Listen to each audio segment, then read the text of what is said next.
Victory lights burn across London as the war finally ends.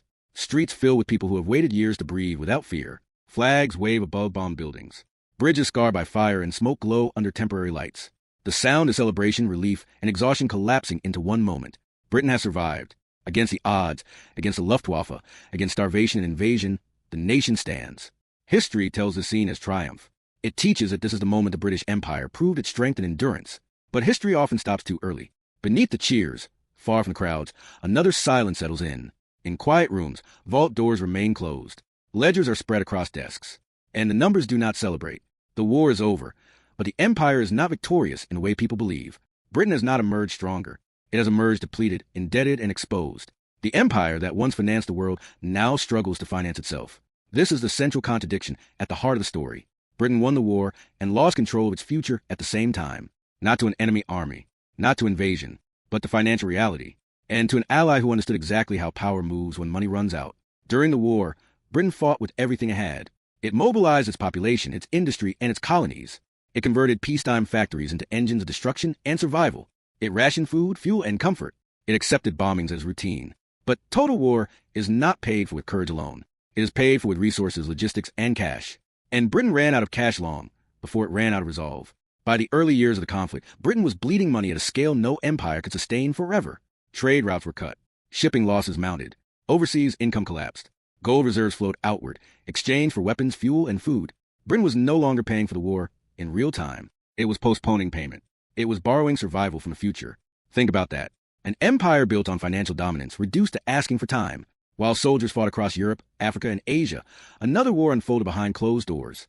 It was quieter, slower, and far more decisive. This was the war of contracts, credits, and emergency agreements signed under pressure. Each agreement looked reasonable on its own.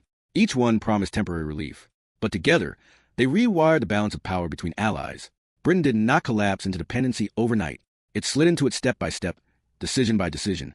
Every shipment of supplies arrived with a cost that was not always visible. Every promise to repay later narrowed the range of choices Britain would have after victory. Survival became the priority. Sovereignty became negotiable. The war demanded it. The United States supplied what Britain could no longer produce or afford at scale. Food crossed the Atlantic. Fuel followed. Weapons arrived in staggering quantities. Factories ran at full speed, untouched by bombing, protected by distance and industrial depth. The help was real. The help was necessary. And the help was not free. This was not charity. It was leverage forming in real time. Think about the position Britain found itself in. It was fighting for civilization while negotiating from weakness. It was committing its future while trying to survive the present. In that position, there is no such thing as equal partnership. There is only urgency and dependence. The longer the war dragged on, the deeper that dependence became. Public memory often frames this relationship as unity and shared sacrifice. Flags side by side, leaders smiling for cameras. But beneath the surface, the balance was shifting. Financial power was moving across the Atlantic. Not dramatically, not violently, quietly, legally, irreversibly. This is where the myth of post-war triumph begins to break down. Britain did not leave the war ready to rebuild its empire. It left the war struggling to stabilize its currency, rebuild its cities, and meet obligations it could barely afford. Victory delayed collapse. It did not prevent it. The crowd celebrating in London could not see this. They had endured too much to imagine anything but relief. For them, the war ending meant life beginning again. But for the empire, the war ending meant the bill arriving. And it was a bill written in obligations, repayments, and structural limits that would define the next generation. The most dangerous illusions in history are the ones that feel earned. Britain believed it had paid the ultimate price in blood and endurance. And it had. But blood does not settle accounts. Money does. And Britain had spent its financial power to survive. This story does not begin with betrayal. It begins with necessity. With a nation backed into a corner, making choices that kept alive. There was no secret plot, no dramatic confrontation, just economics under pressure. And economics, unlike speeches, does not bend to emotion. When survival is on the line, future consequences feel abstract. Emergency measures feel temporary. But emergencies have a way of becoming systems. And systems outlast the moment that created them. The central question of this story is not whether Britain made mistakes. It is whether Britain had any real alternatives. Could the empire have fought differently? Could it have preserved its financial independence while fighting a total war? Or was the outcome locked in the moment Britain chose survival over solvency? Think about that question carefully, because it echoes far beyond this moment in history. It speaks to how power actually works in the modern world, not through flags and speeches, but through credit lines, trade access, and currency control. By the time the war ended, the shape of global power had already changed. The battlefield victories were real, but the financial map told a different story. Britain stood exhausted, indebted, and dependent. The United States stood liquid, industrially dominant, and positioned to set the rules of the post-war world. The empire had survived the bombs. It would not survive the balance sheet. This is the hidden bill of World War II. A bill paid not in defeat, but in decline. A bill that transformed victory into vulnerability. And a bill that explains why the British Empire did not fall in flames, but faded under the weight of obligations it could no longer carry. The war was won. The future was mortgaged. And the consequences were only beginning. Before the war, Britain looked unbreakable because, in many ways, it was power radiated outward from London through cables, shipping lanes, insurance markets, and currencies. Sterling was more than money. It was trust, habit, and infrastructure combined. Trade, contract were written in it. Reserves were held in it. Governments balanced their books around it. Britain did not need to occupy every place it influenced. Finance did the work. When goods moved across oceans, British firms insured them. When railways were built, British capital funded them. When commodities were traded, British markets priced them. This was empire without constant force, sustained by systems that appeared permanent. The illusion of strength came from longevity. Britain had navigated wars, depressions, and revolutions before. It had outlasted rivals and absorbed shocks that broke other powers. That history bred confidence. It created a belief that whatever crisis arrived, Britain would manage it as it always had. When war returned to Europe, this belief followed naturally.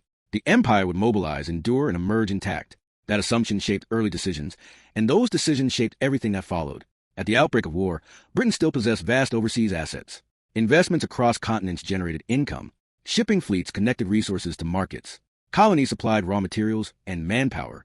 On paper, the empire looked capable of sustaining a long conflict. But paper strength hides fragility. The system worked only as long as trade flowed freely and capital moved without interruption.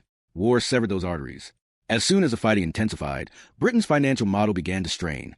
Shipping losses disrupted supply chains. Trade deficits widened as imports surged and exports fell. Overseas earnings that once supported the currency were redirected to military necessity. Gold reserves, long treated as a foundation of confidence, were drawn down at alarming speed. Each decision was logical. Each one was necessary. But necessity has a cost that compounds. Factories were retooled overnight. Civilian production gave way to weapons, vehicles, and munitions. Shipyards worked around the clock. The scale of mobilization was extraordinary. From the outside, it looked like control. Britain was producing, organizing, and fighting on multiple fronts. The empire appeared to be doing what it had always done best, adapting. But production without payment is not strength. It is strain delayed. Colonial contributions masked deeper problems. Resources flowed inward from across the empire, but they did not arrive as profit. They arrived as obligation. Payments were deferred. Accounts were settled later. The empire was financing itself internally, borrowing from its own future. This created the impression of sustainability, even as the underlying balance worsened. As the war expanded, Britain faced a simple but brutal reality. It could not produce everything it needed. Food, fuel, machinery, and advanced weapons had to come from outside. Distance protected some economies. Britain had no such buffer. It needed constant supply, and supply required payment. This is where the illusion of equality between allies breaks down. When Britain turned to the United States, it did not approach as a peer with equal options. It approached as a nation whose reserves were shrinking and whose alternatives were vanishing. The United States, by contrast, entered the conflict with industrial depth, intact infrastructure, and growing financial strength. It had capacity, and capacity creates leverage. At first, the arrangement appeared straightforward. Britain would receive supplies to continue fighting. Payment would be addressed later. Emergency measures would bridge the gap. This framing reassured the public and policymakers alike. War creates urgency, and urgency makes postponement feel reasonable. But postponement is not neutral. It shifts risk forward and concentrates it. The deeper Britain went into debt, the narrower its choices became. Access to supplies was no longer guaranteed by reputation alone. It depended on agreements that defined terms beyond the war itself. Currency arrangements, trade access, and repayment structures began to take shape long before victory was certain. These were not abstract discussions. They were decisions made under pressure, when refusal was not an option. Think about the psychological shift this required. Britain had spent generations setting the terms of global finance.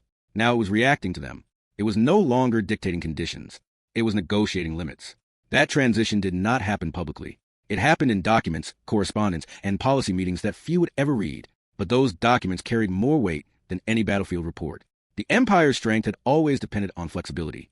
It could shift capital, reroute trade, and absorb shocks through scale. War stripped away that flexibility. Every reserve spent reduced room to maneuver. Every asset sold narrowed future options. By the time the war reached its later stages, Britain was no longer choosing between strategies. It was choosing between survival and collapse. Dependency did not announce itself loudly. It crept in under the language of partnership, aid, cooperation, shared struggle. All of it true and all of it incomplete. Because dependency is defined not by intention, but by consequence. When one side can walk away and the other cannot, power has already shifted. From the outside, Britain still looked formidable. Its soldiers fought across continents. Its navy remained active. Its air force defended the skies. But power is not measured only in force. It is measured in endurance.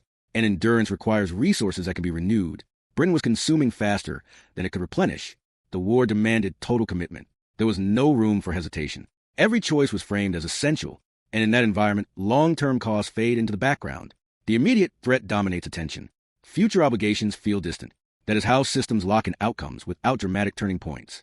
By the time victory came into sight, the illusion of strength remained for the public, but not for those reading the accounts. The empire was intact on maps, but hollowed financially. Its greatest asset, financial independence, had been spent. What remained was influence tied to permission, not autonomy. Empires rarely collapse at the moment of maximum strain. They hold together through discipline and belief. Collapse comes later, when the strain recedes and reality settles in. Britain's illusion of wartime strength delayed that realization. It did not prevent it. This chapter of the story is not about failure. It is about momentum, about how a system built for dominance can, under pressure, begin moving in the opposite direction without immediately noticing. Britain did what it had to do. It mobilized everything. It survived. But in doing so, it crossed the threshold from independence to reliance. Empires do not fall when help arrives. They fall when help becomes necessary, when alternatives disappear, when choice becomes obligation. By the end of the war, Britain had not yet fallen, but it was standing on ground that no longer belonged entirely to it. The illusion of strength carried the empire through the conflict. What followed would test whether illusion could sustain peace. The cracks never appeared in the streets. They did not show in parades or headlines. They lived in figures, forecasts, and correspondence exchanged far from public view. While crowds followed the war through maps and speeches, the accounting rooms followed it through shortages and deficits. Britain was importing more than it could pay for, and exporting less than it needed to balance the gap. Food, fuel, machinery, and weapons arrived continuously. Payment did not. The traditional engine of imperial finance had stalled. Before the war, Britain covered its needs through trade surpluses and overseas income. Investments across the empire generated steady returns. Those returns supported sterling and funded imports. War dismantled that structure. Shipping disruptions cut trade flows. Enemy action reduced exports. Overseas earnings were redirected toward military production instead of financial return. The empire was still producing, but it was no longer earning in ways that sustained currency strength. Gold, once the ultimate backstop, flowed outward to settle immediate obligations. Each shipment bought time, not stability. What replaced that system was credit, and credit changes relationships. Unlike trade, which implies mutual exchange, credit implies hierarchy. One side waits. The other decides when waiting ends. Britain's wartime position forced it to accept this shift. The empire was no longer paying as it went. It was deferring payment into a future it did not control. At first, this arrangement felt manageable. Wartime thinking prioritizes urgency. Tomorrow could be negotiated once today is survived. Supplies arrived. Factories ran. Armies moved. The system worked well enough to keep Britain in the fight. But every deferred payment accumulated pressure. Every agreement carried assumptions about the post-war world. Those assumptions hardened into expectations long before peace arrived. The core mechanism was simple and ruthless. Britain needed goods now. It could not pay now, so it promised later. But promises are not neutral. They shape the terms of the later world. Currency arrangements, trade access, and financial obligations were discussed and defined while Britain's leverage was weakest. This was not a single decision. It was a sequence of concessions, each small enough to justify, each binding enough to matter. Think about negotiating the future while fighting for survival. Imagine trying to preserve autonomy when refusal risks immediate collapse. That is a position Britain occupied. Agreements were framed as temporary, but temporary measures have a way of becoming permanent when they align with shifting power. As the war neared its end, a realization began to settle among those reading the numbers. Victory would not restore the old system. The assets sold were gone. The reserves spent were not coming back. The income streams that once supported imperial reach had been disrupted or dismantled. The war had not paused decline. It had accelerated a transfer of financial gravity. This transfer was visible in currency behavior. Sterling, once dominant, now faced limits. Its role in global trade narrowed. Confidence eroded as obligations mounted. At the same time, another currency expanded its reach, backed by industrial output, intact infrastructure, and accumulated reserves. The center of global finance shifted not because of ideology, but because of arithmetic. The turning point did not come with treaty or announcement. It came with the recognition that Britain's post-war recovery would depend on external approval. Reconstruction required imports. Imports required financing. Financing required compliance with new rules. Those rules were already written, shaped by wartime necessity, and post-war planning conducted without British dominance. Repayment itself became a problem. To meet obligations, Britain needed to earn foreign currency. That required exports.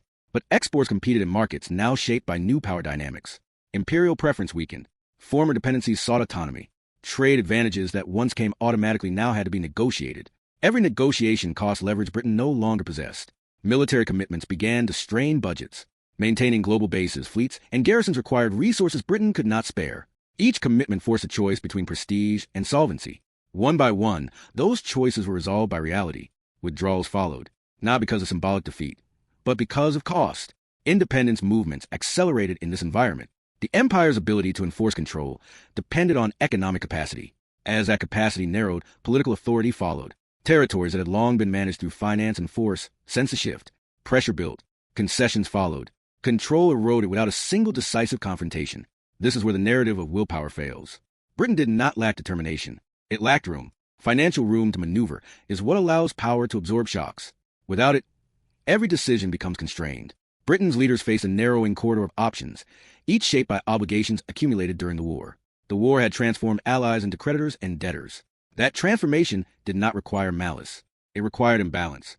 When one economy emerges stronger and another emerges exhausted, the relationship rights itself. Britain did not lose influence because it chose to surrender it. It lost influence because it no longer had the resources to sustain it. Think about the quiet nature of this shift.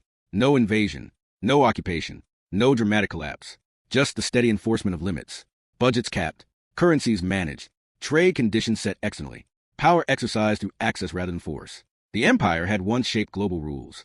Now it adapted to them. That adaptation was framed as cooperation, and often it was. But cooperation under constraint is not equality. It is adjustment. By the time Britain fully understood the scale of the shift, reversal was impossible. The mechanisms were embedded. Financial institutions, trade norms, and currency hierarchies reflected the new reality. Britain could operate within the system. It could not redefine it. This was the moment the empire's fate was sealed, even if its symbols remained. Maps still showed red across continents. Titles and traditions endured, but substance had moved elsewhere. Power had relocated from possession to permission. The war transferred more than territory or influence. It transferred the ability to set terms. And once that ability moves, it rarely returns without disruption on a far greater scale. Britain's decline was not sudden. It was procedural. It unfolded through meetings, memos, and repayments. Each step logical. Each one justified. Together, irreversible. This chapter is not about blame. It is about mechanism. About how credit, when accumulated under pressure, reshapes the world that follows. Britain fought to survive. It did. But survival came at the price of autonomy. The turning point was not defeat. It was dependency recognized too late to undo. The empire did not collapse in war. It lost its center of gravity while winning it. By the end of this phase, the outcome was clear to those who looked closely. Britain would continue as a nation, proud and resilient. But the empire as a system of global dominance had passed its point of return. The war had decided that quietly, long before peace was declared. What remained was the aftermath. And that aftermath would reveal how deeply economics, not armies, determines who leads a world and who follows. After the war, the empire unraveled faster than anyone expected. There was no single moment of collapse, no ceremony marking the end. Instead, there was a sequence of withdrawals, adjustments, and acknowledgments that quietly reshaped Britain's place in the world. Cities were rebuilt, but budgets were tight. Rationing lingered long after victory. Every major decision now passed through a new filter, affordability. Britain remained proud, capable, and resilient, but it was constrained. The freedom to act without asking had disappeared. Global commitments that once felt routine became burdens. Overseas bases demanded funding. Fleets required maintenance. Administrative control over distant territories cost more than it returned. Each calculation forced the same conclusion. Prestige no longer justified expense. The empire that once projected power effortlessly now had to measure it carefully. One by one, commitments were reduced, not because of sudden weakness, but because the numbers no longer worked. At the same time, pressures within the empire intensified. Colonies that had contributed manpower and resources during the war expected change. They had been told the struggle was about freedom and self-determination. Now they asked for those promises to apply to them. Britain's ability to resist these demands depended on economic strength. That strength was gone. Negotiation replaced enforcement. Independence followed administration. The map changed not through conquest, but through calculation. Britain's post-war role became one of adjustment rather than command. It participated in new global systems, but no longer defined them. Trade flowed through institutions it did not control. Currency stability depended on external confidence. Economic recovery required cooperation under rules shaped by others. None of this meant irrelevance, but it did mean limitation. The age of unilateral imperial power had ended. The contrast was stark. Before the war, Britain set terms. After the war, it managed constraints. The shift was not humiliating. It was structural. Power had moved from empire to system, from territory to finance. Influence now depended less on flags and more on access. access to markets, access to credit, access to institutions that regulated global flow. Think about how invisible this kind of defeat can be. There were no enemy troops marching through London, no surrender documents signed in public squares. Instead, decline unfolded through balance sheets and budget debates, through hard choices presented as responsible governance, through acceptance that some roles could no longer be afforded. The United States emerged from the war in a fundamentally different position. Its economy expanded. Its industrial base remained intact. Its reserves grew. This allowed it to shape the post-war environment in subtle but decisive ways. Rules governing trade, finance, and reconstruction reflected the priorities of strength, not recovery. Britain adapted to that reality because it had no alternative. This was the true aftermath of World War II. Not just victory over fascism, but the reordering of global power. Alliances replaced empires. Financial institutions replaced gunboats. Influence was exercised through standards and conditions rather than occupation. The tools changed, but the hierarchy remained. Britain's story is not one of failure. It is one of cost. The cost of survival in a total war. The cost of choosing immediate existence over long-term dominance. The empire paid that cost willingly because the alternative was annihilation. But paying the cost does not erase it. The lesson is uncomfortable because it contradicts heroic narratives. Wars are remembered through battles and speeches, but their outcomes are often decided elsewhere, in ledgers, in agreements signed under pressure, in debts accumulated quietly while attention is fixed on the front lines. Think about how relevant this remains. Modern power still depends on economics disguised as assistance, loans framed as support, emergency measures presented as temporary, dependencies justified by necessity. The language changes, but the mechanism endures. Those who finance survival often shape the future. World War II did not just end an era of conflict, it ended an era of empire. Britain did not lose its empire because it lacked courage or competence. It lost it because it exhausted the financial foundation that made empire possible. Once that foundation cracked, everything built on it had to adjust. The British Empire faded not with a bang, but with a balance sheet. Its decline reminds us that power is rarely taken outright. It is often surrendered gradually, under pressure, in exchange for time. Time to survive. Time to rebuild. Time that comes with a price. The hidden bill of World War II was not paid in the moment of victory. It was paid over decades, through reduced influence, shrinking commitments, and acceptance of a smaller role. Britain remained important, but it was no longer central. This is why this story matters, because it reveals how the world actually changes, not through dramatic endings, but through structural shifts that outlast memory. Empires fall not only when they're defeated, but when they can no longer afford themselves.